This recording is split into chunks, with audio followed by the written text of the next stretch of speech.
Hello, જય શ્રી કૃષ્ણ. તમારું સ્વાગત છે મારા કિચનમાં.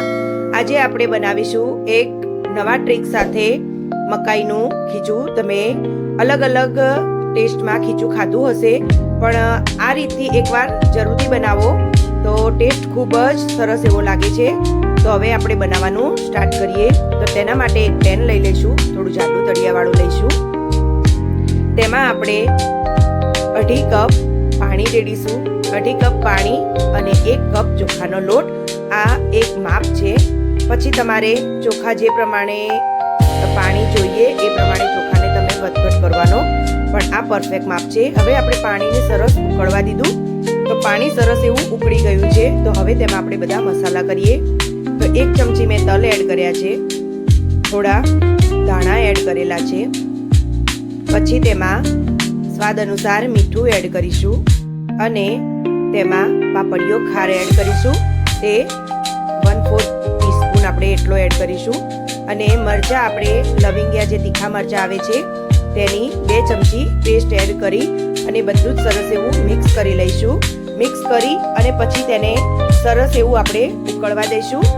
આ ધાણા અને મરચાં નાખ્યા પછી ઉપર ઢાંકવાનું બિલકુલ નથી, તેને ખુલ્લું જ આપણે ઉકળવા દેવાનું છે. સાથે મેં 1 ચમચી તેલ એડ કર્યું છે.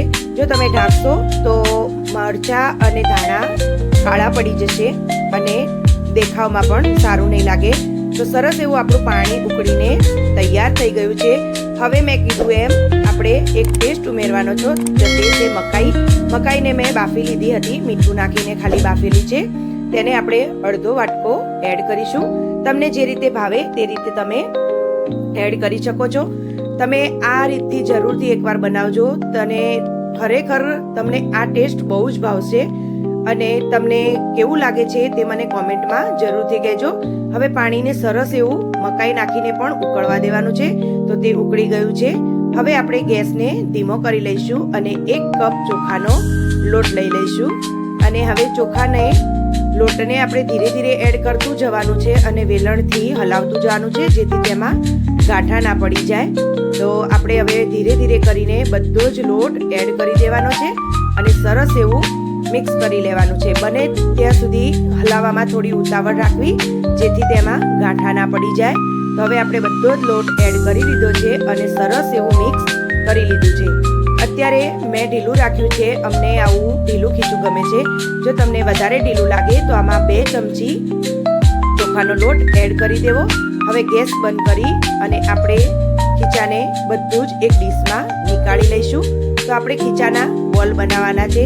જો તમારે આમ જ ખાવું હોય તો તમારે તેને ઢાંકી અને થોડી વાર હજુ થવા દેવાનું. હવે હાથમાં થોડું તેલ લગાવીને સરસ એવું આપણે ખીચાને મસળી લઈશું અને એના નાના નાના બોલ બનાવીશું. તો આ ખીચું ખૂબ જ ટેસ્ટી એવું બનીને તૈયાર થશે. હવે આપણે તેને ફરીથી બાફવાનું છે, હજી તે કાચું છે. તો એક ઢોકળિયાની કાણાવાળી ડીશ લઈ લઈશું અને તેના ઉપર થોડું એવું તેલ લગાવી લઈશું અને બધા આપણે જે બોલ બનાવીને રાખશું એ તેમાં એક એક કરીને મૂકતા જઈશું. એવી રીતે આપણે બધા જ બોલને બનાવીને તૈયાર કરી લેવાના. તમને નાના મોટા જે સાઈઝના ગમે તે તમારે બનાવીને તૈયાર કરી લેવાના. તો ચાલો, હવે બોલ બનીને તૈયાર છે. તો હવે તેને આપણે બાફવા માટે મૂકીએ. તો મેં ઢોકળિયામાં પાણી ગરમ કરવા મૂકી દીધેલું હતું. તો સરસ એવું પાણી ઉકળી ગયું છે. હવે આપણે તેમાં બોલવાળી ડીશ મૂકી દઈશું અને હાઈ ફ્લેમ પર 10 મિનિટ ખોલ્યા વગર બાફવા દેશું. તો સરસ એવા આપણા બોલ બફાઈને તૈયાર થઈ ગયા છે. તો ચાલો હવે એક બાઉલમાં બોલને લઈ લઈશું અને તેને આપણે મસાલાથી ભરપૂર કરીશું. તો તેમાં પહેલા 2 ચમચી તેલ એડ કરીશું. આપણે ખીચામાં સિંગ તેલ એડ કરવાનું છે. સિંગ તેલ ખાવાથી આપણને ખૂબ જ ટેસ્ટી એવું ખીચું લાગશે. ઉપરથી આપણે ચાટ મસાલો ભભરાવીશું અને સરસ એવા બોલને આપણે અચાર મસાલા અને તેલથી સરસ એવા કોટ કરી લઈશું. તો આપણા ખીચા બોલ તૈયાર છે. તો ચાલો સરસ હવે એને સર્વ કરીએ અને કંઈક નવો ટેસ્ટ આપણે ચાખીએ. તમને કેવું લાગ્યું જરૂરથી મને કોમેન્ટ કરજો. મારી ચેનલને લાઈક, શેર અને સબસ્ક્રાઈબ કરવાનું ના ભૂલતા. Thank you.